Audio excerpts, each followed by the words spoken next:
Boing. Holy crap. Hey guys, our topic this week was requested by Venerable Barrage. We'll be going over the makers from the Darksiders franchise. Also, as a quick note before we begin, as Star Wars nerds, even though we don't normally put anything else up today, we'll be releasing a second video today in honor of May the 4th. Check it out and hope you enjoy. Okay, so the Makers are a race of beings from Darksiders that, if you've been following our playthrough of Darksiders 1, you'll have at least a slight familiarity with, as Ulthane, the Black Hammer, is one of their ilk. The Makers are tremendously tall and stout beings.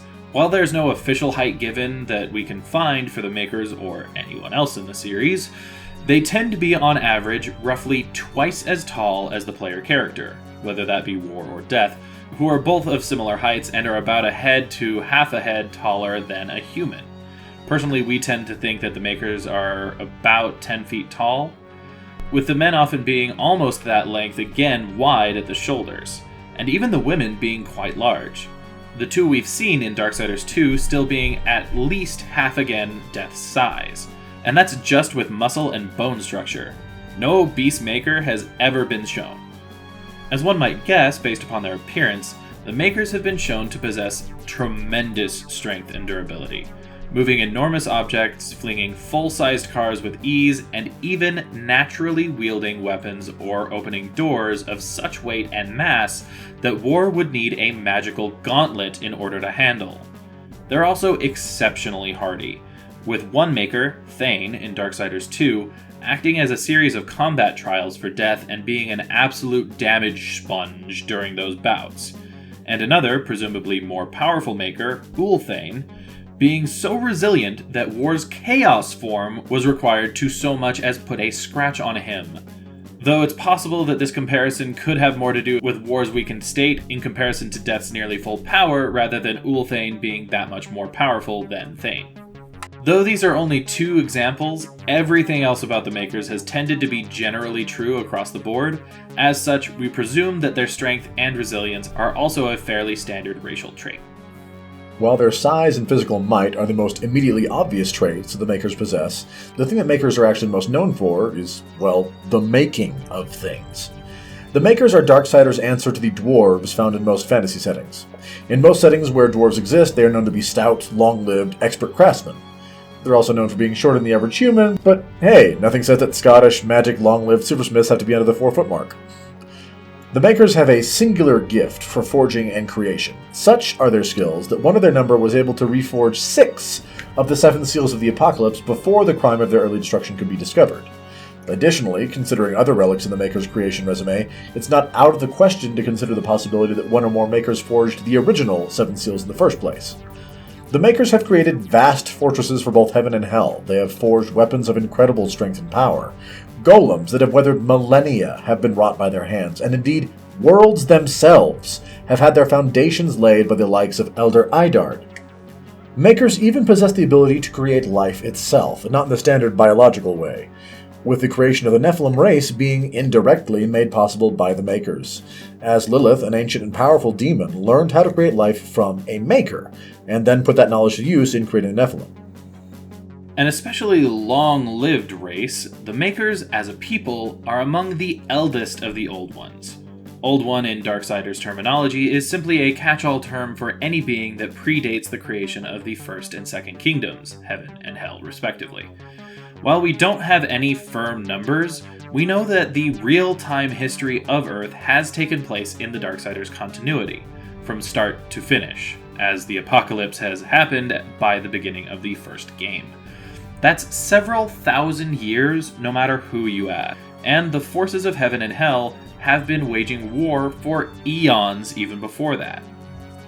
The Makers, they were around long before even heaven and hell became a thing, with some Makers still alive during the time of the games having actually been around since long before angels and demons were a thing. That's dozens, if not hundreds, of millennia in age. With lifespans that long, one could assume that Makers are in fact immortal. But Makers have been shown that appear to be young, middle-aged, and old. As such, since they obviously age, we presume that they have a maximum lifespan, even if that lifespan is so ludicrously long that death by anything besides old age seems likely to be their most common cause of death. The Makers are in fact so old that their souls do not pass into the City of the Dead and through the Well of Souls when they die. See our previous video on the Tree of Life and Death for more info on that process and why it matters. Which presumably indicates that they predate the Well of Souls and the Kingdom of the Dead themselves. And I mean, when your race predates the basic functions of the afterlife, your people are old. What naturally happens to a Maker's soul when they die is unknown, but we do know what the culturally accepted practice for their dead is in modern times. When a Maker dies, their soul is housed in a gem known as a Heartstone, which is then used to bring some of their most potent constructs to life, most notably the Wardens, as seen in Darksiders 1 and 2, and the Guardian, as seen in Darksiders 2. Some of these creations remember their old lives, some do not, though what exactly causes this difference in memory retention is unknown. Whether there is any other race of beings old enough to have this seemingly unique interaction with death is also unknown, though it is worth noting that some indications show that the Crowfather is quite possibly the oldest Old One in existence, yet he travels to the City of the Dead after his demise. If his status as the eldest Old One is genuine, that could indicate there is another reason besides seniority in the universe that Maker's souls don't end up in the Well of Souls like everyone else's. Alternatively, as the Crowfather was known for hoarding powerful secrets the likes of which no one else possessed, it is also entirely possible he somehow willed himself to the City of the Dead, possibly to cure his madness, of his own accord upon his death. Despite making innumerable worlds over the course of their history, the Makers hail from a place known as the Forge Lands, a world of lush green forests and swamps, as well as mountains, rivers, and lakes, but a world that it can be assumed is not among the list of those created by Maker hands. This presumption is based upon the fact that way back in the day, when the Makers were either young or recently moved to the Forge Lands, the Forge Lands themselves were ruled by a race of giant, tyrannical, flaming bats. These ever-immolated beasts lorded over everything in the Forge Lands, burning all around them and feasting upon whatever they could get their claws on, including the Makers themselves.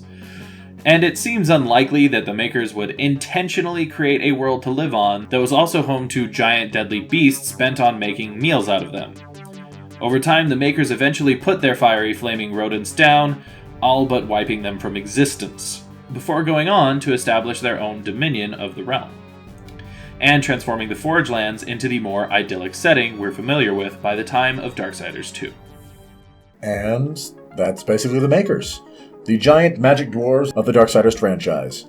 We hope you enjoyed this video. If you did, please leave us a like. And if you have ideas for topics you'd like to see us do in future videos, do like Venerable Barrage and let us know in the comments down below. If you'd like to see more videos from us in the future, be they lore or let's play, go ahead and hit that subscribe button. In the meantime, this has been Two Men and a Mic, and may the and may the fourth be with you always. Hey guys, you can click the link in the left for our last lore video, You can click the link on the right for our last Let's Play. and right here in the middle, that orb, you can hit that to subscribe. Also, ring the bell if you want to be notified when we post a new video. This is Two Men and a Mic. Thanks for watching.